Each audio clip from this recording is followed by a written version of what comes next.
Hi, I'm Karen Darke, and here is the second article in a series I'm sharing over the coming weeks, which I hope you'll find useful for navigating life. Today's topic is WIBAs and beliefs. There are times in life when we face a goal or a challenge that seems daunting, like the world right now with COVID-19. It may feel beyond our capabilities in its magnitude or difficulty for us to manage.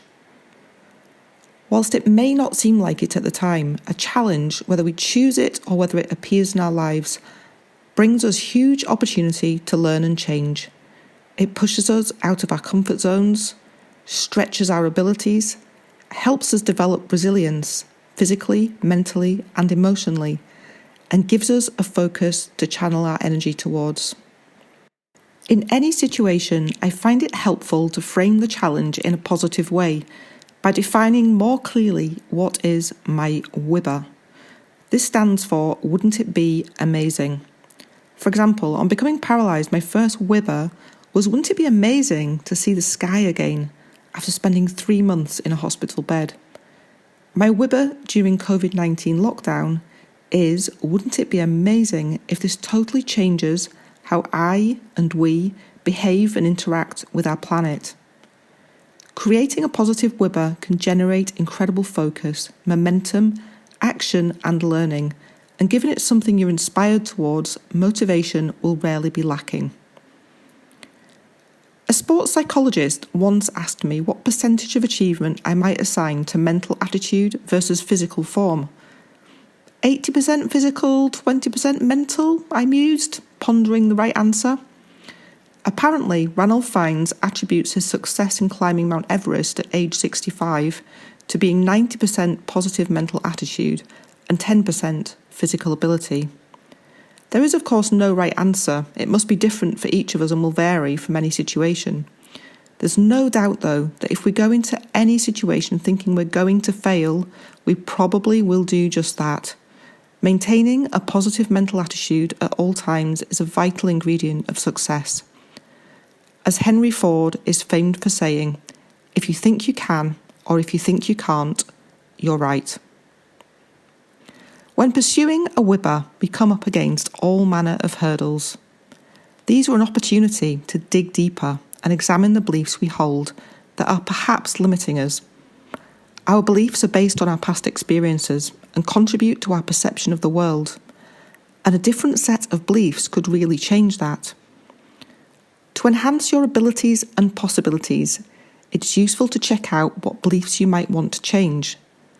WIBAs also bring opportunities to examine the skills and systems that we have in our personal or working lives, and an opportunity to upgrade, add, or change those. Here are a few approaches that have helped me change unhelpful beliefs. Number 1, check out your stories. I was never a confident cyclist. In fact, when I decided to try and become a Paralympic hand cyclist, I'd only ever done 2 races and come last in both of them. The story I told myself back then was, I just cycle for fun and I'm good at riding slow for a long time. In my first year of training for the London 2012 Paralympics, that was a story I told myself. I rode more than ever, thought I was training hard, and was certainly investing a lot of time. But a year later, I was no faster and still coming last in races. I had a story running in my head that went something like, I'm not an athlete. And I decided to work on changing that belief. I tried a more positive belief out. If I train hard, maybe I can become good enough to get to a Paralympic Games. It worked out, and I made it to London, and to my shock, won a silver medal. For the next 4 years, I worked on changing a belief of I never win to I can win. I didn't suddenly burst with confidence, but by changing my story, surprising things happened. In 2016, I won the gold medal in the Rio Paralympic Games. Where we put our thoughts and attention, our energy goes. The simple act of changing a collection of thoughts can change our beliefs and hence our life. The stories we tell ourselves are just that, just stories. It's important to notice what our stories are because it can hold us in place and keep us stuck. They are just programs we're running about ourselves that are often unhelpful and we can work on replacing the underlying beliefs with new ones. Just like you can change a scary movie to a comedy, we can change the movie we're playing inside our own head. With the emergence of COVID-19, it's an ideal time to check out our beliefs. What has driven our past behaviour, and how can we potentially change? The second thing that really helps me is checking out the thoughts and words that I have in my head. The stories we tell ourselves are a collection of words. Their power is immense, but what might surprise you more is the power that even one word can have on changing your reality. For example, about 2 or 3 times a week, I have a really intense training session. I used to call it my killer session. Now imagine waking up in a morning with the prospect of something killing you. Just that one word is enough to destroy our motivation. I used to delay my training for hours, basically delaying the inevitable. A friend suggested that I call them my gold sessions instead of killer, and the result was surprising. I suddenly felt ready to engage with the hard work, knowing it was the intense sessions that would get me fitter and improve my chances of making Paralympic dreams a reality.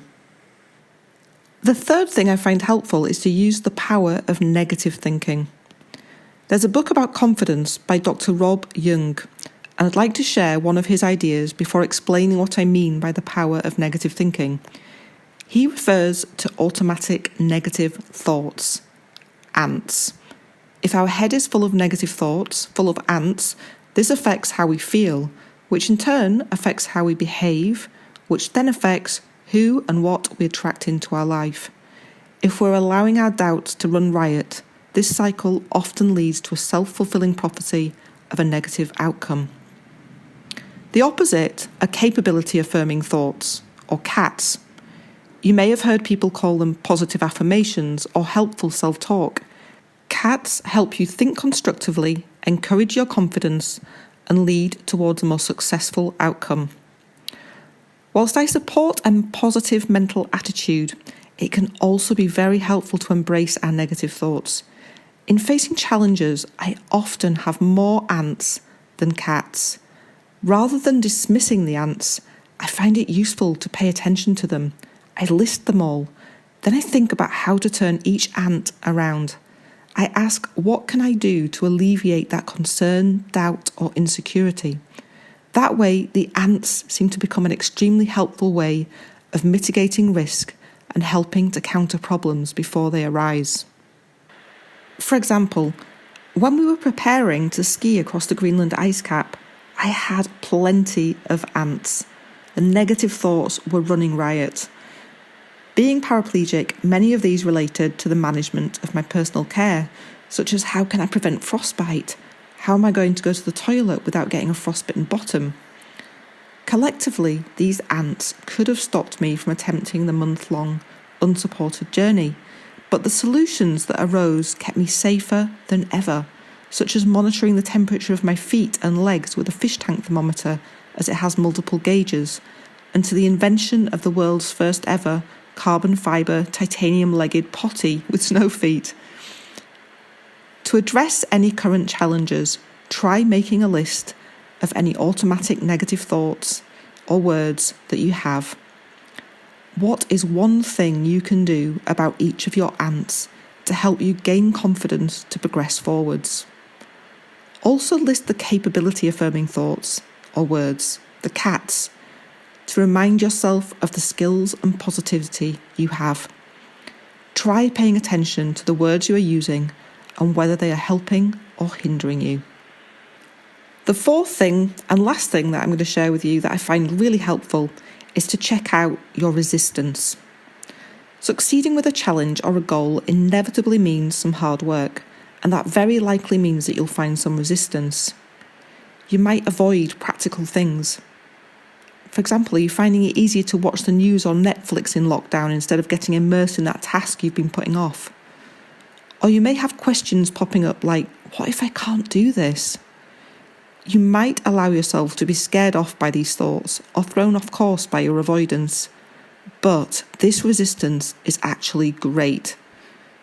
Weightlifters are wasting their time if the weights they lift cause no resistance.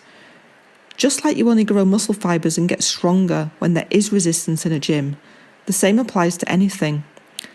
When we feel resistance, the first urge may be to give up, but in the resistance lies the chance for growth. Just like molecules need a minimum amount of energy, activation energy, to undergo transformation, so do we. The only way we'll get the rocket into orbit is if we bust through that resistance. So next time you feel it, embrace it, because it offers you a path to change and to empowering surprises. But nobody said it was easy. It might be nice if we could achieve all of this belief and change just by reading to or listening to a short article.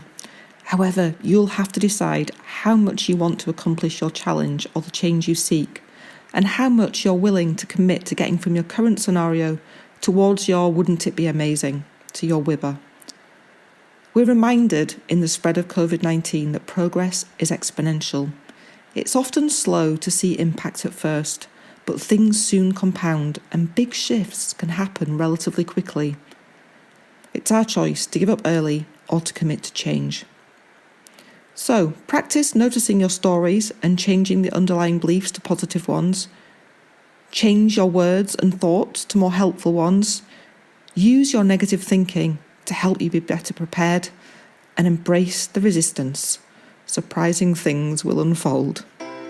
Thank you so much for listening or reading this second article, and over the coming weeks I'll share one a week, each with a theme that I hope will be useful for you. Each theme has been a gift that I have learned from one of the Quest 79 journeys. So if you stay tuned, I'll take you on a virtual travel experience exploring both outside and inside. Next week, the topic is vulnerability, something I learned about during the Wild Way, a journey along the Carretera Austral through the wilderness of Patagonia.